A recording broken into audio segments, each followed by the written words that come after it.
Assalamualaikum warahmatullahi wabarakatuh. Alhamdulillahirabbil alamin wa bihi nasta'in wa ala umuri dunya wa din wa ala alihi washabihi ajmain.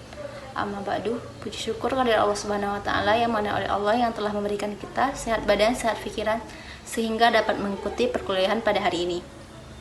Selawat dan salam marilah sama-sama kita sanjung sajikan ke pangkuan Nabi besar Muhammad sallallahu alaihi wasallam. Penghormatan saya kepada Bapak Angga Pratama Eskom MSI selaku dosen pengampu mata kuliah kecerdasan bisnis. Di sini kami dari kelompok 1 akan mempresentasikan hasil penelitian kami yang berjudul implementasi data mining menggunakan metode regresi linear sederhana pada penjualan obat studi kasus Keisha Pharma Batu Pak Timur. Saya Mulyana sebagai moderator dan pemateri pertama, Nurul Farada Purba sebagai pemateri kedua, Eva Aryani sebagai pemateri ketiga, Siti Nazarina sebagai pemateri keempat, dan Dena Chania Putri sebagai pemateri kelima. Baik, langsung saja masuk kepada materinya. Apotik merupakan tempat sarana pelayanan informasi obat dan pembekalan farmasi lainnya kepada masyarakat. Dewasa ini telah banyak apotik yang berdiri dan tersebar hingga ke pedesaan sehingga memudahkan masyarakat untuk mengakses peralatan farmasi dan obat-obatan. Baik, untuk materi selanjutnya akan dilanjutkan oleh rekan saya. Oke, baik, terima kasih. Selanjutnya di sini ada rumusan masalah. Nah, yang menjadi rumusan masalah di sini itu adalah aspek terpenting dalam kefarmasian itu adalah melakukan pengendalian persediaan dengan mengoptimalkan penyediaan obat, termasuk perencanaan, pengadaan, penyimpanan, pendistribusian, serta pemilihan dan pengendaliannya. Selanjutnya ada tujuan penelitian, yang dimana tujuan penelitian ini adalah untuk menganalisis masalah-masalah pada penentuan sebuah produk, yang dimana itu dapat dikategorikan laku atau tidak laku. Oke, baik, selanjutnya akan dijelaskan oleh teman saya. Baik, materi selanjutnya yaitu ada alternatif yang ditawarkan.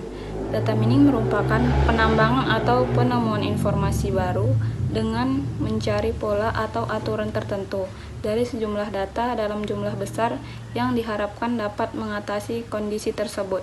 Data mining sendiri memiliki beberapa metode, diantaranya adalah metode regresi linear berganda. Selanjutnya yaitu landasan teori. Yang pertama ada ETL atau Extract Transform Load.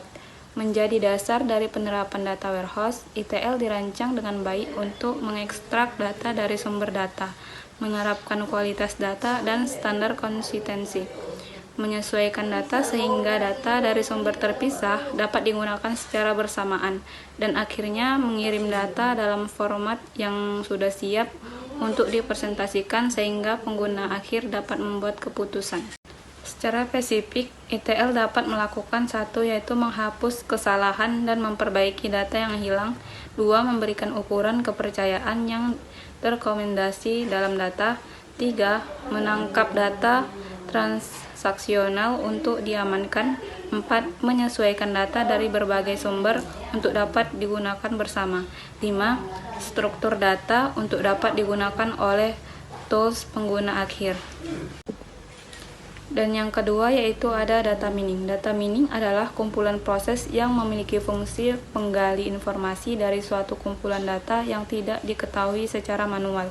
Proses yang dilakukan adalah menemukan pola-pola pada data tersebut untuk menghasilkan suatu informasi yang berharga yang dapat digunakan untuk suatu kebutuhan, baik untuk pengambilan keputusan dan lain-lain.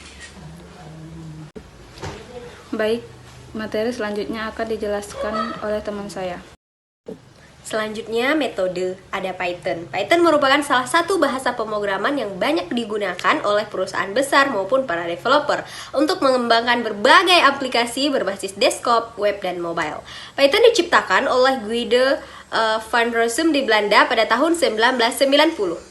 Yang namanya diambil dari acara TV kesukaan Guido Monty Python's Flying Circus van Rossum, mengembangkan Python sebagai hobi. Kemudian, Python menjadi bahasa pemrograman yang dipakai secara luas di industri dan pendidikan karena sederhana, ringkas, sintaks intuitif, dan memiliki pustaka yang luas. Metode regresi linear merupakan suatu metode statistik yang mengamati hubungan antara variabel terikat X dan serangkaian variabel bebas X1.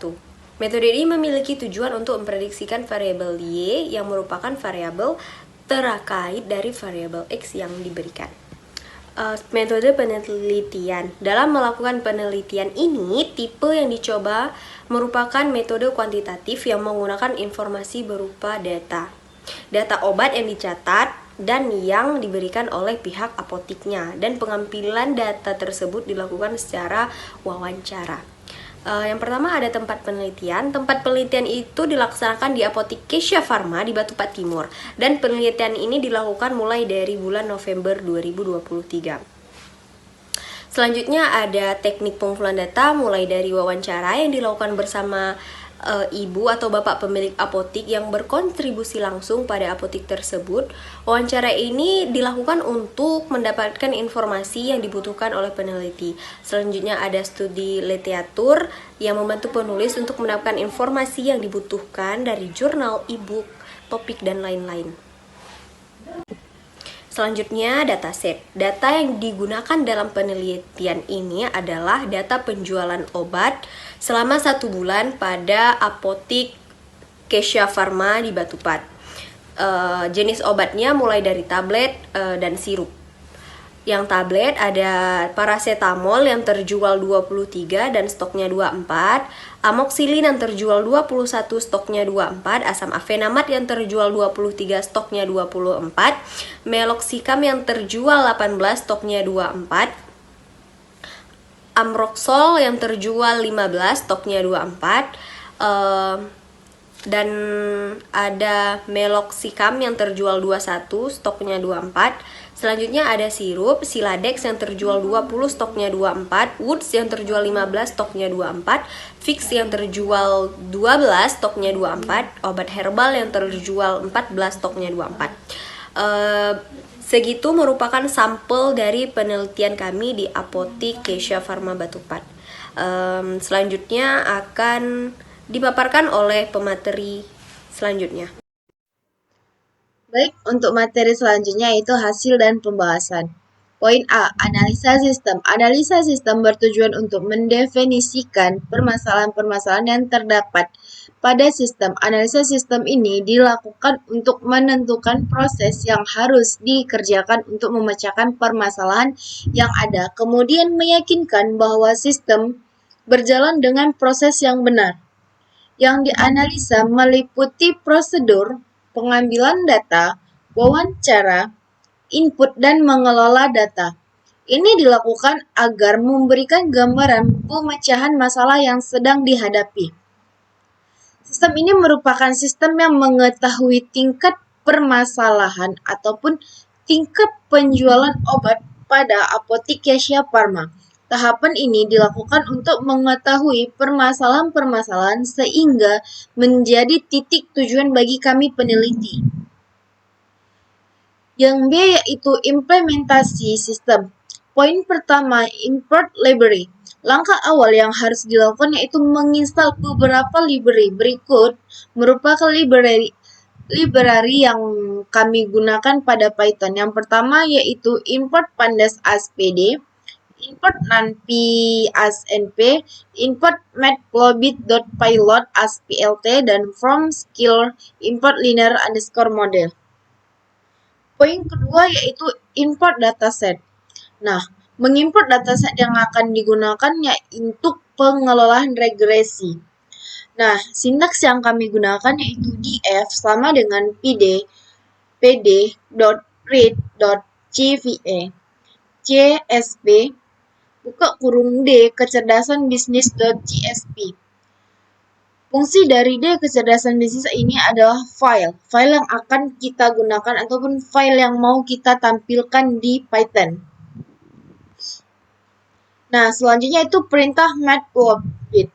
Digunakan untuk membuat plot scatter dengan nilai terjual sebagai X dan stok sebagai Y. Sintaks yang kami gunakan yaitu %matplotlib inline plt.xlabel buka kurung terjual, plt.ylabel buka kurung stok tutup kurung, plt.scatter buka kurung df titik terjual, df titik stok, color sama dengan red tutup kurung. Nah, untuk hasilnya dapat kawan-kawan lihat di sini. Nah, untuk yang selanjutnya itu perintah regresi linear, digunakan untuk memprediksi nilai target. Sintaks yang kami gunakan yaitu reg sama dengan linear underscore model titik linear regression buka kurung tutup kurung. Reg titik feed buka kurung df buka kurung 2 kali terjual tutup kurung koma df titik stock. Selanjutnya itu kita menentukan nilai B. Nah, pada tahap ini dilakukan perhitungan untuk menentukan perhitungan B. Sintaks yang kami gunakan yaitu pagar nilai B reg titik coif underscore.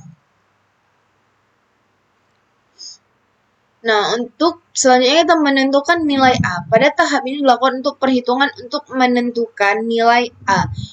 Sintaks yang kami gunakan yaitu pagar nilai A reg titik interest cap underscore. Nah, selanjutnya itu kita untuk ke grafik penjualan. Nah, pada tahap ini dilakukan untuk menampilkan grafik penjualan yang dilakukan selama 1 bulan penelitian. Nah, sintaks yang kami gunakan itu percent matplotlib inline, plt titik x label buka kurung terjual, plt y label buka kurung stok, plt titik scatter buka kurung df titik terjual, koma df titik stok, koma color sama dengan red, plt titik float buka kurung df, koma terjual, koma reg titik predict buka kurung df buka kurung terjual tutup kurung koma color sama dengan blue, plt titik show.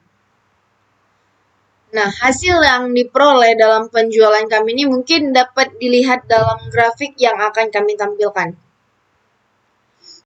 Nah, kesimpulan yang dapat kami rangkum ataupun yang dapat kami satukan yaitu berdasarkan perumusan masalah, teori, dan pembahasan, penelitian ini menyimpulkan bahwa data mining memiliki pengaruh signifikan terhadap prediksi penjualan obat dan memfasilitasi proses prediksi tingkat penjualan obat. Selain itu, metode algoritma regresi linear sederhana terbukti sangat efektif dalam memprediksi penjualan dengan menggunakan data mining.